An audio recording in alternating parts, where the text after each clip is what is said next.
It was December 29, 1971. A quiet town in Norway had just awakened to its worst nightmare. At approximately 5:48 a.m., local police received an anonymous phone call. The voice on the line was weak, trembling, and barely coherent. All they could make out were the words, "They're gone, they're all gone," followed by the sound of something crashing, then silence. The call traced back to a modest wooden house near the edge of a frozen lake, a family residence known for its quiet, uneventful life. Officers arrived within 20 minutes. What they found would haunt them forever. The front door was unlocked. The living room looked oddly undisturbed, TV still flickering static, a plate of uneaten cookies on the coffee table, and faint Christmas music playing on repeat. But the air inside was bitterly cold, far colder than it should have been. The real horror waited beneath their feet. In the basement, the bodies of both parents and two young children were discovered, each positioned with unnerving precision. Their limbs had been torn from their sockets, not cut, not broken, ripped. The sheer force required for such dismemberment baffled forensic teams. But the nightmare didn't end there. Each body had been pierced with long, jagged shards, likely their own bones, sharpened and reinserted as crude weapons. Their internal organs had been removed, sliced into uniform strips, and arranged like ritualistic wreaths around the corpses. Blood and entrails had been used to paint symbols on the concrete walls. Spirals. Eyes. Ancient-looking runes no one could identify. The only thing more chilling than the brutality of the scene was the fact that one family member was missing, their 5-year-old daughter, Elise. There was no trace of her body, no blood trail, no sign of a struggle. Only a small, broken window at the far end of the basement.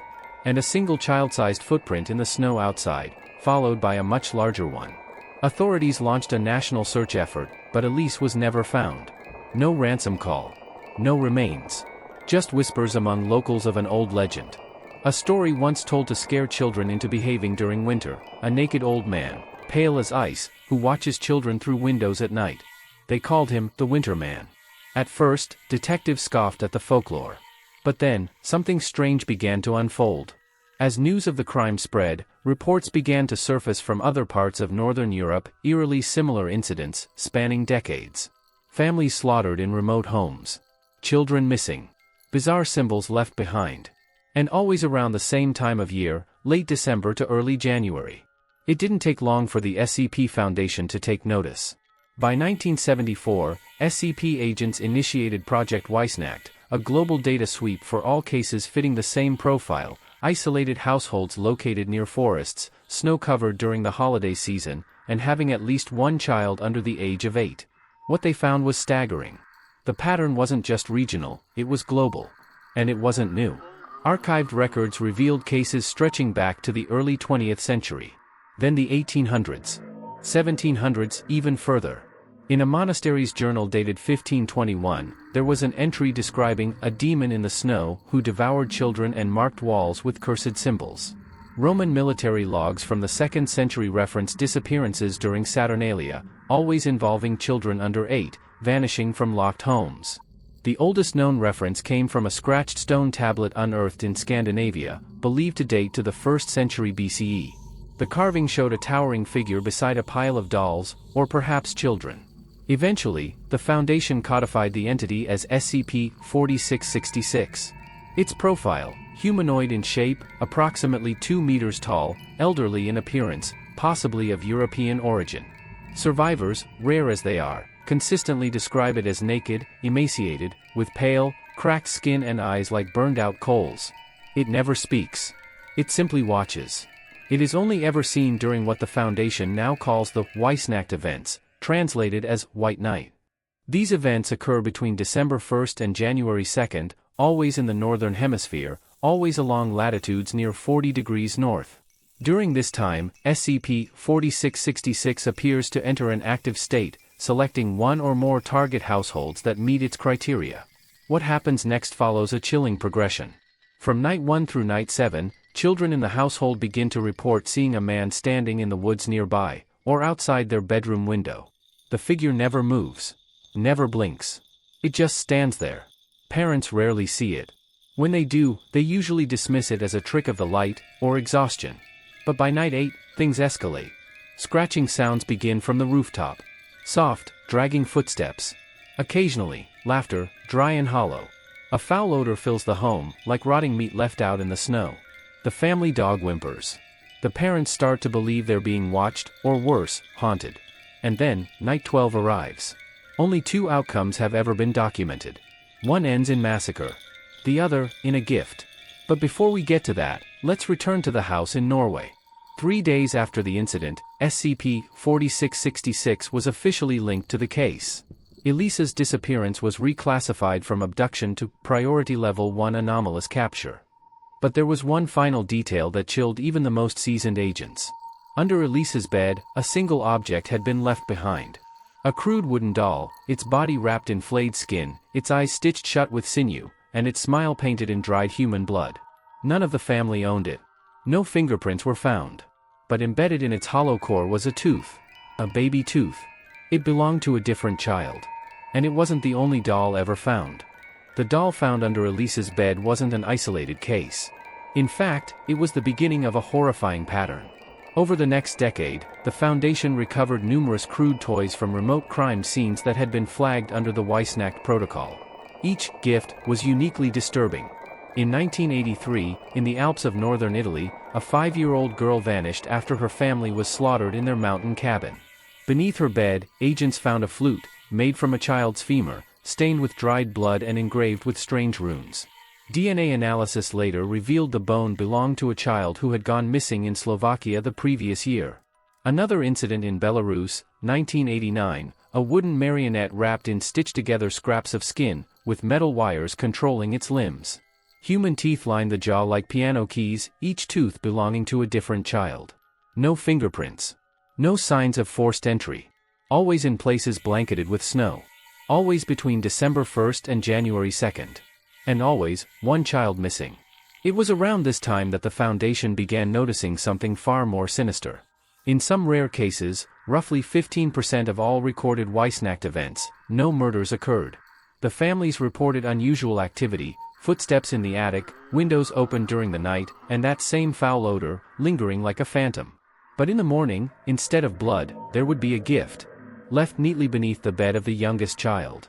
One such case occurred in 1996 in Iceland. The family of 4 lived in a secluded farmhouse, surrounded by ice fields. They reported hearing movement on the roof for several nights, accompanied by the sound of scraping nails against the chimney. On the 12th night, the youngest daughter, age 6, woke up screaming. Her parents rushed in and found a bundle under her blanket, a toy rocking horse, carved roughly from wood, but covered in what appeared to be dried human flesh. The mane was made of blonde hair. The eyes were 2 human molars. The child had no idea where it came from. But the mother later told agents something that sent chills through the research team. I think it was watching her sleep. The window was open, and the snow on the sill had footprints. Bare. Human. But too large to be real. These gifts were not random. They were trophies. Messages. Warnings. Or perhaps, promises. One by one, agents followed the trail backward, digging through cold cases, folklore, even medieval church records. The deeper they went, the darker it became. In 1459, a bishop in the region of Bavaria wrote in his private journal about a devil in the winter mist who mutilated an entire family on Christmas Eve. The only survivor was a young boy, found days later, locked in a closet, babbling about a naked giant who dripped ice and fire. The boy died in his sleep 2 days later. His last words, "He makes us into toys." Even older records emerged. In 1913, Berlin police discovered a family impaled to the walls of their home with knives and fireplace tools. Each body was mutilated in a different way. One child's head had been sewn onto a porcelain doll. The doll was posed at the dinner table.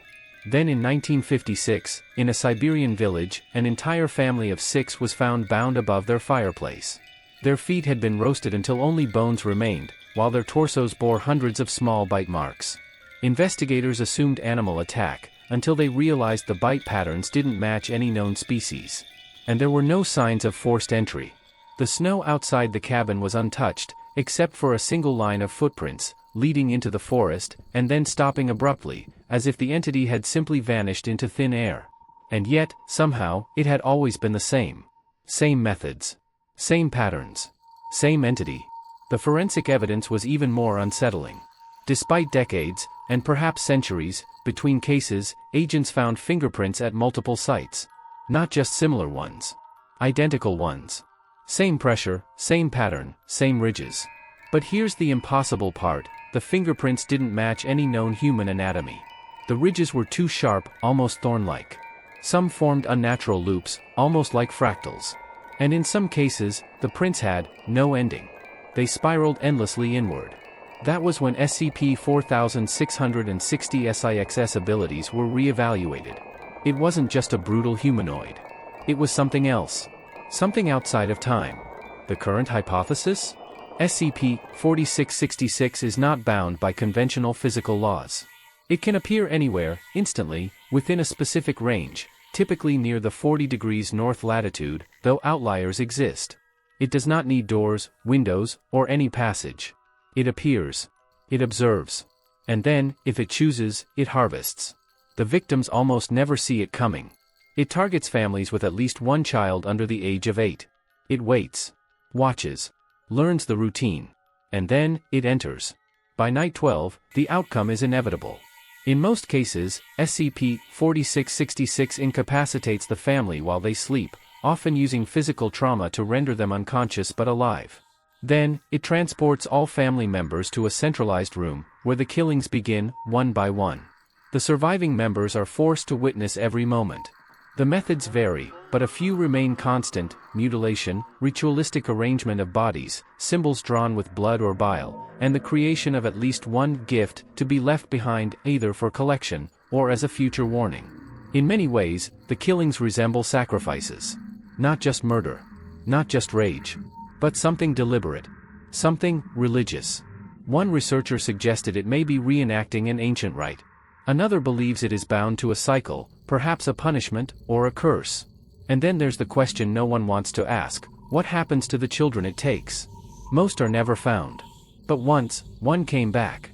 The girl who returned was found on January 2, 2018, near the outskirts of Hoona, Alaska. The night before had brought a thick blanket of snow. A local utility worker, clearing ice along a remote path, spotted what looked like a strange bundle near a frozen creek. At first glance, he thought it was a discarded mannequin. But as he approached, he realized it was something else entirely. It was a young girl, no more than 7 years old, slumped against a tree. Her body was disfigured, her skin pale and frostbitten. Her mouth had been sewn shut with thick sinew. Her lips were painted a deep red, and her hands, they looked bloated and stiff, the fingernails fused with some dark resin. Her hair had been replaced with another child's, blonde, braided, and glued into place with blood. But it was her eyes that left him frozen in place.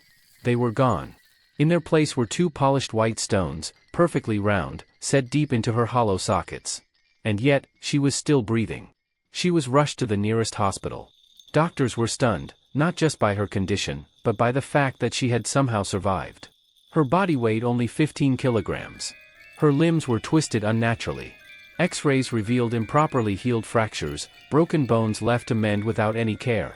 Her spine was crooked, her stomach partially collapsed, and her skin bore dozens of faded and fresh burned scars. Her hands were so calloused, they looked like they belonged to someone 3 times her age. She couldn't speak, not because of the trauma, but because she was speaking a language no one could identify. At first, it sounded vaguely German, but older, fragmented, almost ritualistic. Eventually, after hours, she switched to broken Russian. One of the Foundation agents spoke Russian and began asking questions. Her name, she said, was Katya. She had been taken 2 years earlier, during a Weissnacht event in a remote Russian village. Her entire family had been killed. She remembered everything: the screams, the blood, the cold. And most of all, she remembered him. She described the figure exactly as others had: tall, pale, gaunt, and naked, with eyes like ash and fingers too long to be human. He didn't speak. He didn't make a sound. He simply took her, shoved her into a sack after her family had stopped crying. Inside, she said, it was dark. But she wasn't alone. There were other children already inside. He carried them all underground, somewhere deep below the ice. A place without doors, without windows. Just stone walls and blue flames that never went out. She said there were many children down there. Some cried. Some worked. Some had already been turned into things that weren't human anymore. Each child had a task. Some carved wood. Some sewed cloth. Others prepared skin. They were building. Making toys. And if they stopped, if they slowed down or cried or tried to sleep, he came. Katia said he would bite, burn, sometimes eat. She had watched it happen. 2 other children had been punished, one boiled alive, another torn apart and used for parts. Katia herself got sick after months. She couldn't work. Her hands gave out. And when that happened, the other children were forced to make her into something else. A doll. Her voice trembled when she spoke about it. Not out of fear, but guilt. She told the agent that her friends hadn't wanted to do it. But they had no choice. If they refused, they would be next. And so they stitched her mouth shut, painted her lips, replaced her hair, took her eyes. They made her into a gift. She was found just days before the 12th night of that year's Weissnacht window. Barely alive. And yet, still conscious. She survived 3 days. Then her body gave up. Multiple organ failure. Extreme malnutrition. Internal trauma too extensive to reverse. But before she died, she whispered one last thing to the nurse who sat beside her. "He's still making toys," she said. "And he's getting ready for next year." That doll, her body, was preserved. Designated SCP-4666 Delta-1. It remains locked away in Foundation containment, too unstable to destroy, too important to ignore. Katia's story didn't just horrify researchers. It changed everything. Because for the first time, the Foundation knew, without a doubt, that the children weren't just disappearing. They were being harvested. And crafted. And somewhere, deep beneath the snow. He's still working. The case of Katia changed everything. For years, the SCP Foundation had worked under the assumption that the missing children were simply gone. Dead. Lost forever. But Katia's return, and the grotesque state in which she was found, revealed a deeper horror. The children weren't just being killed. They were being transformed. The gifts left behind, once seen as ritualistic trophies, now appeared to be only the surface of something far more elaborate. SCP-4666 wasn't merely enacting brutality, it was curating something. Building something. Some researchers believe that the gifts are not just objects, but markers, prototypes. Each one crafted as part of a design, with the children serving as raw material. It's not random. It's organized. Meticulous. And it's accelerating. Data from the past 50 years shows a sharp increase in confirmed Weissnacht events. Where once there was 1 or 2 per year, now there are 5, then 7, now upwards of a dozen. Always during the same window, December 1st to January 2nd. Always near snow. Always families with young children. And the gifts are becoming more complex. In 2020, a doll was recovered in northern Mongolia. It was a fully articulated humanoid figure, standing at 1.5 meters tall. Its skin was constructed from at least 4 different children. Its joints were reinforced with carved ivory. Its vocal cords were still wet, preserved somehow. When the containment team touched its chest cavity, the doll screamed. It screamed in 4 voices at once. DNA testing later identified at least 3 of the victims. All had gone missing in separate countries, years apart. One had never even been reported, her family killed in what was thought to be a freak carbon monoxide accident. It wasn't an accident. It was a collection. At the Foundation, theories have spiraled. Some believe SCP-4666 is the last remnant of a forgotten god, an ancient winter deity whose worship was erased by time and modernity. The rituals it enacts each year are its only remaining tie to existence. Others suspect it is not a god, but a prisoner, forced to repeat these horrors as part of some ancient pact or punishment, eternally bound to the season of death and rebirth. A few argue that it's not a being at all, but a force, a viral idea that manifests in physical form when the right conditions are met: snow, isolation, fear, belief. Perhaps SCP-4666 is the embodiment of our most primal winter terror, the fear of death, of cold, of the child lost to the storm. But no matter what theory you believe, the results are the same. Every winter, it returns. Every winter, it watches. Every winter, it takes. There is no known way to stop SCP-4666. It cannot be contained. It leaves no traces behind, no residual energy, no portals, no technology. Just footprints. And blood. And silence. The only defense is surveillance. Foundation agents now operate discreet watch posts across the Northern Hemisphere, monitoring families at risk, intercepting police reports, tracking anomalous weather patterns. But it's not enough. They're always too late.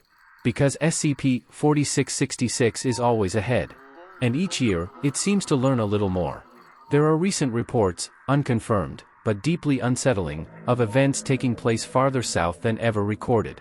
A case in Kansas. Another in northern Japan.